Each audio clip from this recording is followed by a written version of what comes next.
Back to our channel. আমরা আবার চলে এসেছি, আমি তুষার, আমি অর্ঘ, এন্ড ইউ আর ওয়াচিং এটি ক্রেজি ক্রিকেট। এন্ড গরম গরম খবর নিয়ে এসেছি আমরা। আগে চ্যানেল সাবস্ক্রাইব করুন, তারপর গরম কথা বলবো। করেছেন তো? Let's start. তুষার শুরু কর। আজকে আমাদের ইন্ডিয়া থার্ড ডেতে নামে ব্যাট করতে, এবং ব্যাট করতে নেমে আমাদের প্রিন্স আর ঋষভ পান্তু দাদা চলে আসে, মানে প্রিন্স দাদা পান্তু দাদা। ওরে বাবা, দুজন মিলে কি ব্যাট করেছে, দুজনেই সেঞ্চুরি করে দিয়েছে। পান্তু দাদা স্লো খেলছিল, আমরা ভাবলাম পান্তু দাদাকে নিয়ে টেস্ট ক্রিকেটটা চেঞ্জ করে দিল নাকি। ও বা লাস্টে দিকে হুটহাট করে মেরে 25টা ক্রিকেটে 109 রান করে চলে গেল। পান্তু কার ফেভারিট প্লেয়ার? তুষারের ফেভারিট প্লেয়ার। দেখেছেন, প্রিন্স ফেভারিট প্লেয়ার, ভাইয়ের ফেভারিট প্লেয়ার। একদমই না, বিনা কারণে খেলালো।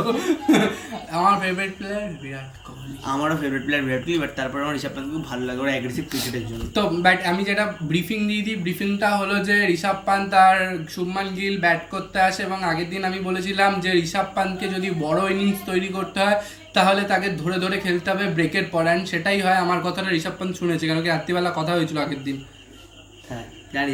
ঋষভ পান্ত সেইভাবেই খেলেছে, এবং শুভমান গিল অনেক অনেক অনেক দিন বাদে একটা সেঞ্চুরি মারে, যেটা আমি আর ও দেখে খুব সন্তুষ্ট হয়েছি। না কমসে কম বিসিসিআই ডিসিশন গুলোকে জাস্টিফাই করছে। সত্যি কথা বলতে গেলে হয়তো মানে প্রিন্স যে মানে প্রিন্সও শুভমান গিল যে সেঞ্চুরিটা করেছে তার পিছনে হয়তো তার অনেক দিনের পরিশ্রমও রয়েছে, অনেক চেষ্টা হচ্ছিল, আর হচ্ছিল না সেরকম বড় রান।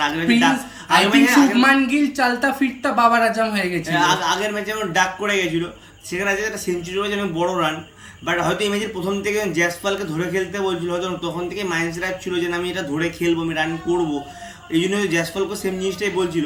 সেখানে ঋষভ পান্ত আছে, দুজন মিলের মধ্যে কথা, দুজনের অনেক অভিজ্ঞ প্লেয়ার। আর আজকে আমরা দেখলাম সেই বর্ডার গাওয়াস্কারটার মধ্যে যে দুজনের জন্য আমরা জিতেছিলাম, সেই দুজন যারা একজন 91 একজন 89 হয়েছে, তার দুজনে যে একসাথে আবার মাঠে নেমে সেঞ্চুরি করে, হয়তো ভবিষ্যতের হয়তো সবথেকে সেরা তারকাদের মধ্যে সেই দুজন হয়তো থাকবে। একদম একদম ঋষভ পান্ত আর শুভমান গিল ফিউচার। আর ইন ফিউচার যদি আমার মনে হয় যে ইন্ডিয়ান ক্রিকেটের কোনো ফিউচার তারকা আছে ব্যাটিং এর দিক থেকে, যেমন এখনকার দিনে আমরা মনে করতাম একসময় শিখর ধাওয়ান, বিরাট কোহলি, রোহিত শর্মা তিন মূর্তি, হয়তো ফিউচারে এটা হতে পারে শুভমান গিল, জয়সওয়াল আর ঋষভ পান্ত তিন মূর্তি হতে পারে। 100 বার। এন্ড ঋষভ পান্ত ব্যাট করার সাথে সাথে ফিল্ডিংও সেট করিয়ে দিচ্ছিল, কারণ কি শান্ত বুঝতে পারছিল না যে কি হবে। শান্ত ঋষভ পান্তের ব্যাটিং থেকে ফিল্ডিংই সেট করতে ছিল না, তাই জন্য ঋষভ পান্ত নিজেই বললো আমি ফিল্ডিং সেট করে দেবো, তাই জন্য ও বলে এরকম করে চলে যাবে। ও বলতে বলতে বাংলাদেশি প্লেয়ারের কথা শুনে দৌড়াতে লেগে গেছিল, আপনারা ভিডিও দেখতে পারবেন। আপনারা বাংলাদেশি ফ্যানরা কষ্ট পাবেন না, এটাকে একটা আপনারা ভাবুন যে আপনাদের গর্বের বিষয় যে ইন্ডিয়ান প্লেয়াররা বাংলাদেশি ফিল্ডারকে সেট করে দিচ্ছে। কষ্ট পাবেন না প্লিজ। নেক্সট টাইম যদি কখনো বাংলাদেশে খেলা দেখেন, আমাদের ঋষভ পান্ত ফাঁকা হলে ঋষভ পান্তকে ক্যাপ্টেন করে আপনার কাছে পাঠিয়ে দিতে পারি আমরা। কিছুর জন্য না, ক্যাপ্টেন্সি করে আসবো না, বাইরে থেকে করে না, একদম আরে দেবো না, একদম না। আমাদের থাকবে। অ্যান্ড এবার টপিকে ফেরা যাক, এবং 515 রানের লিড নিয়ে 514 রান 515 রান ওদের করতে হবে জেতার জন্য। 514 রান হয়ে যাওয়ার পর আমাদের ক্যাপ্টেন দাদা ডিক্লেয়ার করে। রাহুল আই থিঙ্ক ভালো টাচে খেলছিল, তো রাহুলকে আর একটু টাইম দেওয়া যেত। রাহুলকে আজকে জিনিসটা রাহুল একটা নিজের মাইন্ডসেট ঠিক করতে পারে, রাহুল যদি মেরে খেলে তো রাহুলের টাচটাও বেশি বেটার লাগে এবং রাহুলের রানটাও ভালো হয়। হ্যাঁ, কিন্তু রাহুল অত্যধিক মাইন্ডসেটে যদি ডিফেন্সিভ করে নেয়, তখন রাহুলের খেলাটাও সাথে ডিফেন্সিভের সাথে পড়ে যায় খেলাটা। বাট যদি রাহুল যদি এরকম অ্যাগ্রেসিভ খেলতে থাকে, রাহুলের টাচটা এবং রাহুলের শটগুলো দেখতে বেশি ভালো লাগে। 100। আর এই টিমে যদি প্রথমে কারোর ওপর গাছ পড়ে, তো এটা রাহুলকে মাথায় রাখতে হবে। রাহুলই সেটা হলো প্রথম ব্যক্তি যে ওর ওপরই গাছটা পড়বে। আর টেস্ট ক্রিকেটে অন্য সবার বাদ বাকি যে আমরা পাঁচজনকে দেখছি, অন্তত রোহিত শর্মা, বিরাট কোহলি যখন টেস্ট ক্রিকেট ছাড়ছে না, আর টাচ করাও যায়। আর জয়সওয়াল আর যেভাবে যা করেছে, জয়সওয়ালকে সরানো যাবে না, শুভমান গিল, প্রিন্সকে সরাবে না। আর ঋষভ পান্তের আগে ঋষভ পান্ত অন্য কোনো ফরম্যাটে হয়তো ঋষভ পান্তকে নিয়ে তবুও কোশ্চেন উঠতে পারে, বাট ঋষভ পান্তকে নিয়ে টেস্ট ক্রিকেটে কোনো কোশ্চেন ওঠার জায়গা নেই। সেটা ওর অ্যাক্সিডেন্টের আগে কি অ্যাক্সিডেন্টের পরে, সারা জীবনের টেস্ট ক্রিকেটে যেন মানে মাথার মধ্যে মাইন্ডসেটটা বসে গেছে, রক্তে আছে। সেজন্যই বলছি যদি গাছ কারোর ওপর পড়ে সেটা হলো কেএল রাহুল। তো কেএল রাহুলকে খুব সাবধানে নেক্সট ম্যাচও আই থিঙ্ক চান্স পাবে। তো নেক্সট ম্যাচে যদি রান না করে তাহলে নিউজিল্যান্ড সিরিজে খুব চাপ আছে, কেন কি বাইরে সারফরাজ খান, ধ্রুব জুরেল দুটো ভালো প্লেয়ার বসে। বড় কথা, সারফরাজ দুটো যদি বসে থাকো, আমার আরো একটা বড় অপরচুনিটি হতে পারে। যেহেতু আমরা বলেছিলাম একটা ভিডিওতে, হার্দিক পান্ডে রেড বলে ক্রিকেট প্র্যাকটিস করা শুরু করে দিয়েছে, বাট হার্দিক পান্ডে যদি ওখানে খেলে, তাহলে হার্দিক পান্ডে আমাদের একটা 6 বোলিং অপশন আমরা পেয়ে যেতে পারি। হার্দিক পান্ডে 6 বোলিং অপশন হবে, এবং হার্দিক পান্ডে খুব ভালো ধরে খেলতেও পারে। হার্দিক পান্ডে আই থিঙ্ক চলেও আসতে পারে, বলা যায় না, কেন কি আমরা আগেও বলেছি যে হার্দিক পান্ডে রেড বলে প্র্যাকটিস করা শুরু করে দিয়েছে। স্ক্রিনের পাশেই ছবিগুলো দেখতে পাচ্ছেন, আমরা মিথ্যা কথা বলছি না। আর সত্যি কথা বলতে আজকে যে খেলাটা হয়েছে, এরপরে যখন বাংলাদেশ ব্যাটে নেবে এবং বাংলাদেশের মানে ওপেনাররা খুব ভালো শুরু করে, 50 রানের প্রথমে ওপেনিং পার্টনারশিপ, যেটা এখন অবধি মানে আমাদের ইন্ডিয়া টিমের কাছে আসেনি, প্রথমে 50 রানের পার্টনারশিপ ওপেনিংয়ে। আই থিঙ্ক এখানে আমি একটা ছোট ইনফরমেশন তোকেও বলি এবং ওকেও শেয়ার করি, সেটা হলো না, বাংলাদেশ না খুব খেপে খেপে ভালো খেলেছে।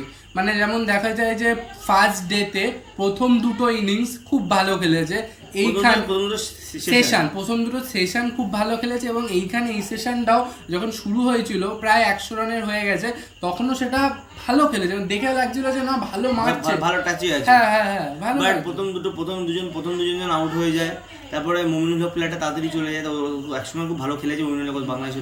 বাট নাজমুল হোসেন শান্ত, যাকে নিয়ে একসময় প্রচুর ট্রোল করা ছিল যখন প্রথমে নেমেছিল, তাকে নিয়ে একসময় প্রচুর ট্রোল করা ছিল তামিম ইকবালের জন্য। বাট আমি নিজেও বলছি তামিম ইকবালকে আমারও খুব পছন্দের, বাট নাজমুল হোসেন শান্তকে যতটা ট্রোল করা ছিল ততটা তো ট্রোলের প্লেয়ার না, কারণ এখনও তো বাংলাদেশের একটা অন্যতম পিলার বলা হয় তোমরা নাজমুল হোসেন শান্তকে, কারণ অনেকটাই ভালো খেলছে এবং ক্যাপ্টেন্সিও করছে বাংলাদেশ হয়ে, যেন অন্য কোনো ক্যাপ্টেন কেউ করতে পারছে না, সেখানে সে দায়িত্বটা সে নিচ্ছে। আর এখানে আরেকটা জিনিস সেটা বললো, সেটা হলো যে কি বলুন তো, ও আরও একটা জিনিস একটা কথা বলে দিই, যেটা ওকে বলার আগেই বলবো, যেটা আমরা ফার্স্টের ইনিংসে মিস করেছিলাম, আমাদের চেন্নাই আমরা রবিচন্দ্রন অশ্বিন উইকেট পাচ্ছিল না, সেখানে অশ্বিন উইকেটে বেরিয়েছে এবং 3টা উইকেট নিয়ে নিয়েছে এবং সে বলছে আমি ম্যান অফ দ্য ম্যাচের জন্য ধাক্কা মারছি, কোনোটাই ব্যাট করবো তো কোনোটাই বল করবো, একদম ধাক্কা মেরে দিয়েছে। এবং আরেকটা যেটা সেটা হলো রবিচন্দ্রন অশ্বিন বল করে ওদের শিকদারা উইকেট কিপার ব্যাটসম্যান, নামটা বলে দেয় মুশফিকুর রহিম একটা শট মারে এবং কেএল রাহুল ক্যাচ ধরে এবং বাংলাদেশের ফ্যানরা বলে না না না না না না ওইটা আউট না, কিন্তু আম্পায়ার ওটা আউট দিয়ে দেয়, কারণ কি ওটা জেনুইন আউট ছিল।